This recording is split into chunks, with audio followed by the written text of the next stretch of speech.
you very much for the introduction. Dear colleagues, it's a pleasure to spend time with you today and also tomorrow and to discuss amphorae.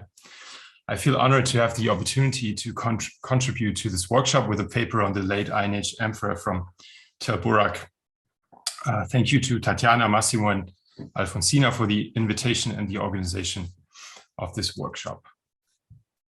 Let me give you an overview of what to expect from my talk. The study of Iron Age amphora is one component of the BPI project, to which I will give you a short introduction in the beginning. I will then introduce you to the site of Tel el-Burak, followed by an overview of the Iron Age assemblages of this site. I will then explain how we record and analyze the Iron Age pottery, and in the final step, we will look at some of the results obtained by us so far. So the BPI project, the full title reads as follows: Beyond Purple and Ivory, an investigation of the Phoenician economy in their homeland based on agriculture and amphora production and distribution in the southern Lebanon during the late Iron Age and Persian period. It's a crucial difference. Our work is generously funded by the German Research Council since April 2021, so a bit more than 1 year already, and we have 2 more years to go. The main objective of this project is to gain a deeper understanding of the Phoenician agriculture and amphora production and distribution as part of the Phoenician economy in the core of the Phoenician homeland.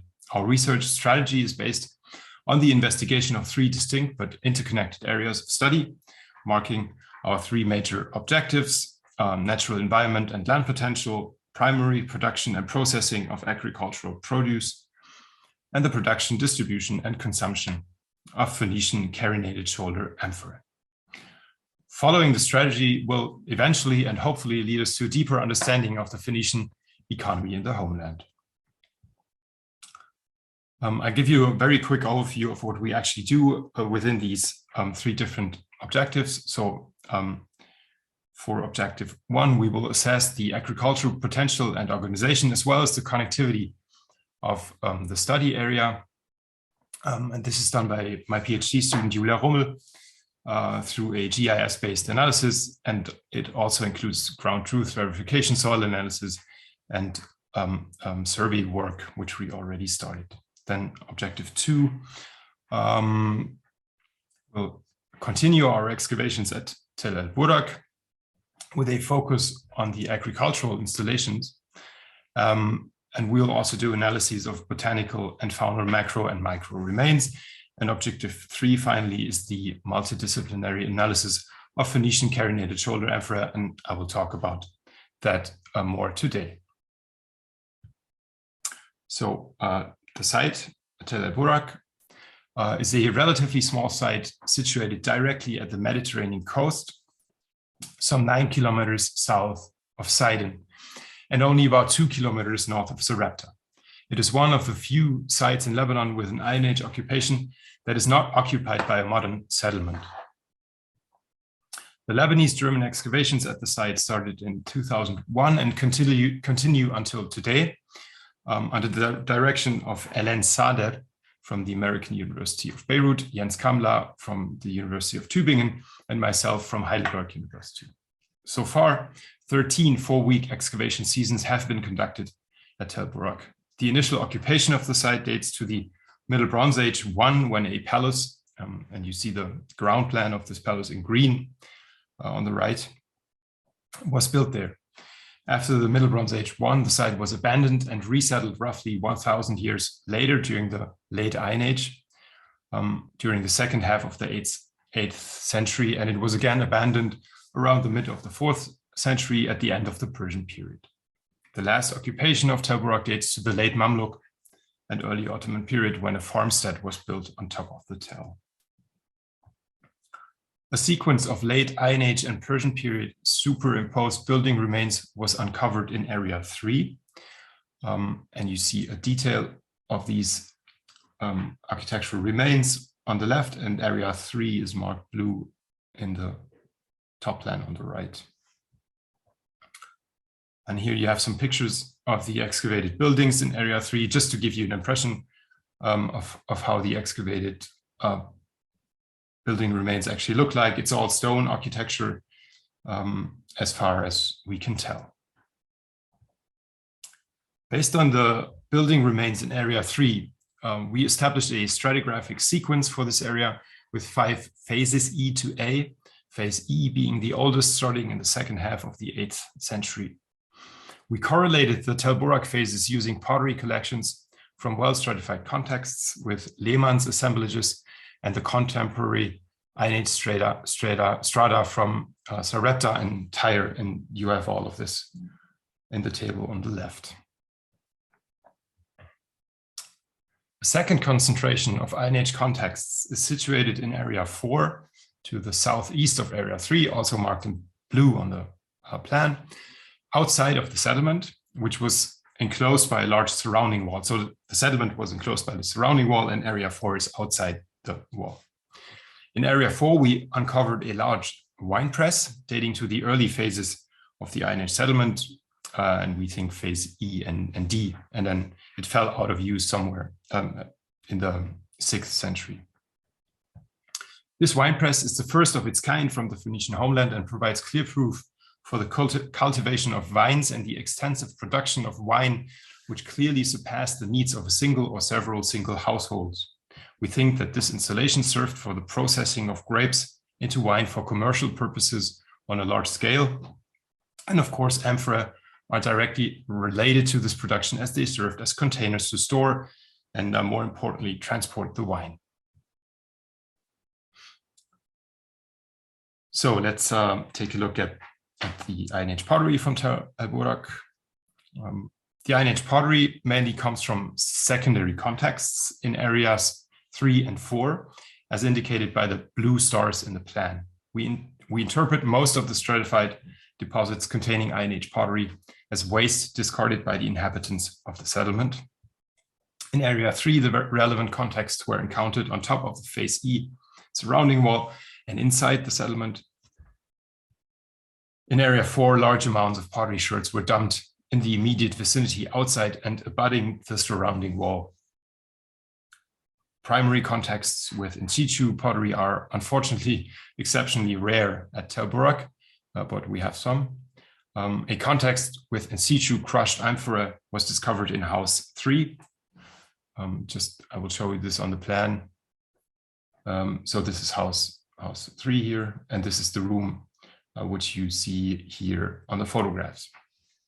And this house was destroyed around 600 BCE. The fragments of the crushed amphora were scattered over large parts of the floor, forming a thick layer of sherds. And the photographs show you how densely the amphora sherds were packed on the floor. During a restoration season in spring 2015, we managed to reconstruct a large part of this collection, which contained around 60 amphora of different sizes. On the slide, you have drawings of all reconstructed or partially reconstructed vessels. And we have discussed these amphora in more detail in a paper published in 2018 in Levant, and I will not go into more detail here.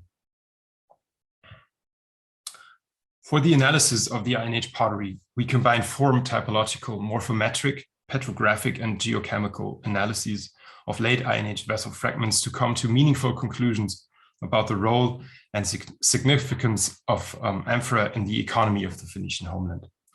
Our premise is that changes in the production and distribution of amphora likely reflect changes in the agricultural production in the Phoenician homeland and the distribution of its agricultural produce.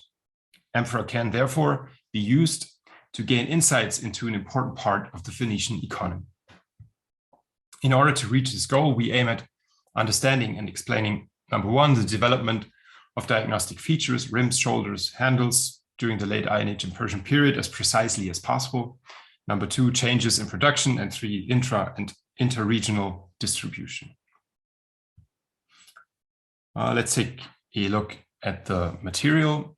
In the earlier phases E and D, so we're in the second half of the 8th and 7th century, amphora in blue in the pie chart make up for 43% of all ceramic collections from stratified contexts.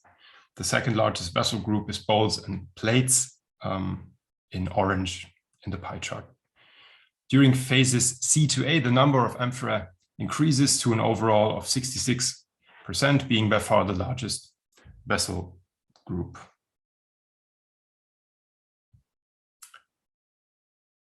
And we will look at these amphorae, of course, in more detail now. Looking at rims, we recognize a large variety of forms during the earliest phase E. Rims are still relatively long, with articulations on the outside and sometimes inside. In our form typology, we assign all of these forms to one group, A1, with several subgroups, so A1A, A1B, and so on. The long articulated rims probably served to fix a stopper to the vessel opening. During the 7th century, A1 amphorae are completely replaced by form A2A. These later amphorae have very short and simple rims, and this probably means that a fundamental change occurred in the way the stoppers were fixed to the vessel opening, or a new kind of stopper was used. We haven't found any stopper in any context so far, or we haven't recognized them. During the 6th and 5th century, the rims undergo only minor morphological changes. Therefore, A to B and A to C look very similar to A to A, but show marked differences in the length, inclination, and thickness of the shoulder. So here you have A to C.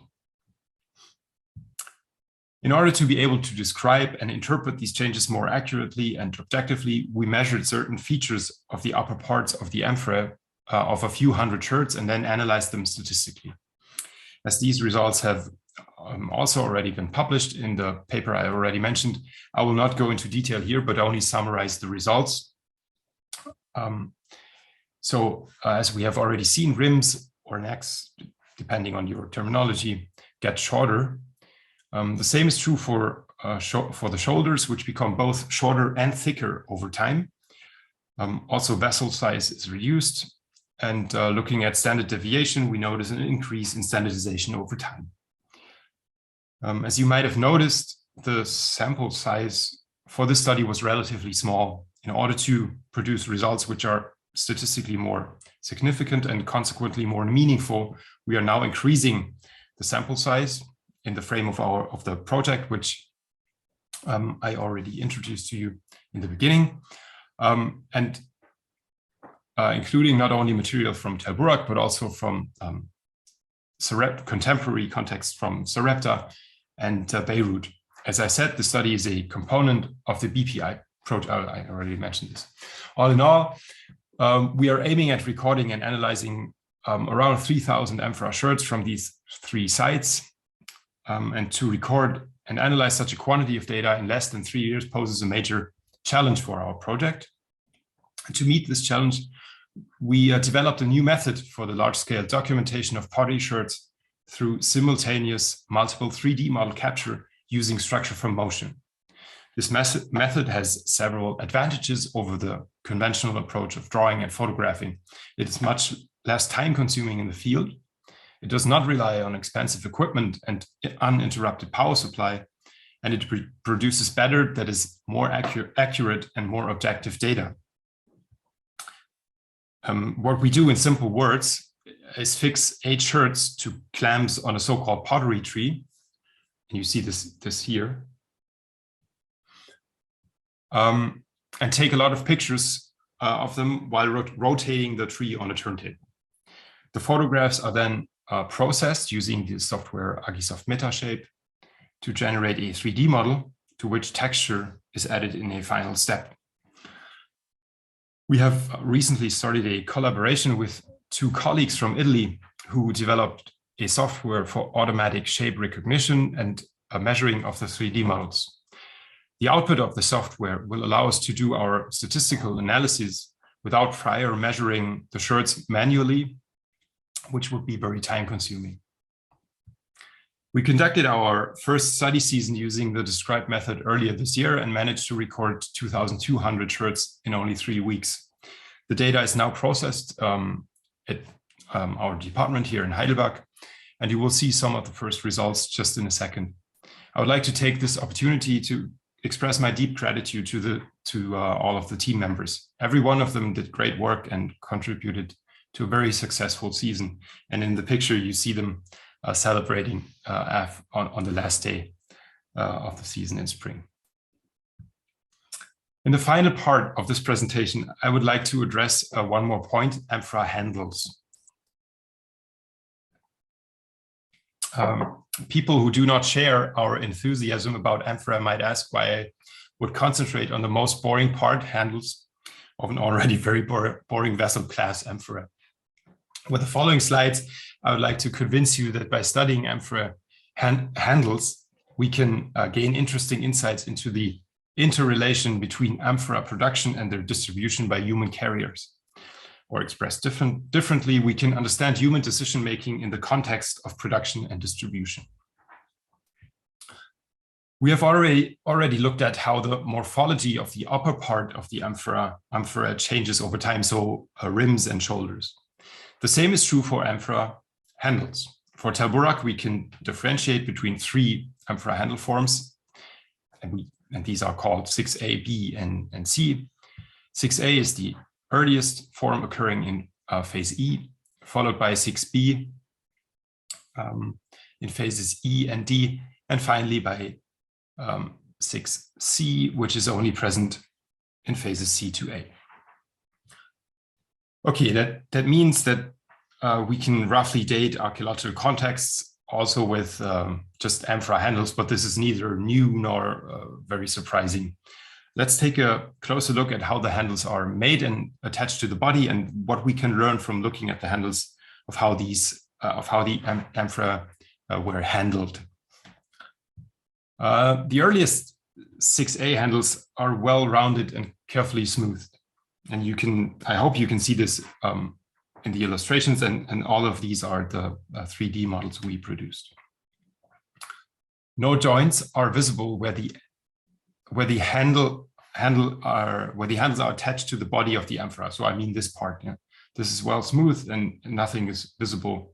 So you don't see that it's actually 2 parts that are worked separately. There's no indication how amphora with these handles were carried, probably by just grabbing each handle with one hand.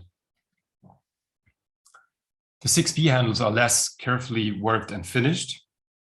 They are smaller than the earlier 6A handles, and it is impossible to fit a finger through the hole.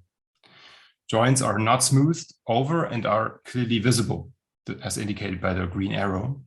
So all in all, less time is invested to make them look nicer or aesthetically pleasing. An interesting feature of these handles is that the lower part of the handle is slightly oblique, indicated by the green line, where it is attached to the body. This is a common feature of the 6B handles, which in my opinion were consciously shaped like that to accommodate the right hand of the human carrier. The left hand would then have been placed near the base of the amphora to carry and hand over the vessel to the next carrier. Handle 6C is similar to 6B, but much larger. A finger fits comfortably in the hole, and the lower part is also oblique. The handles were probably held by fitting the index finger of one hand through the hole, while the middle finger pressed against the oblique part, lower part of the handle. And I find it very difficult to explain this in words. So, but I find the photographs very instructive. The other hand was placed at the base of the amphora, and the person receiving the amphora from the carrier could handle it in precisely the same way and pass it along. So you could imagine like a row of carriers, human carriers, people, just passing on these amphora very quickly, using the handles in the demonstrated way. If this reconstruction is correct, it would indicate that people responsible for the transport of the amphora by humans and potters, so the ones who produced the vessels, closely worked together to come up with new ideas to make the amphora transport more efficient. And this, in our interpretation, would only have been necessary under an increasing agricultural production, which would have needed more amphora and consequently more efficient ways of transport.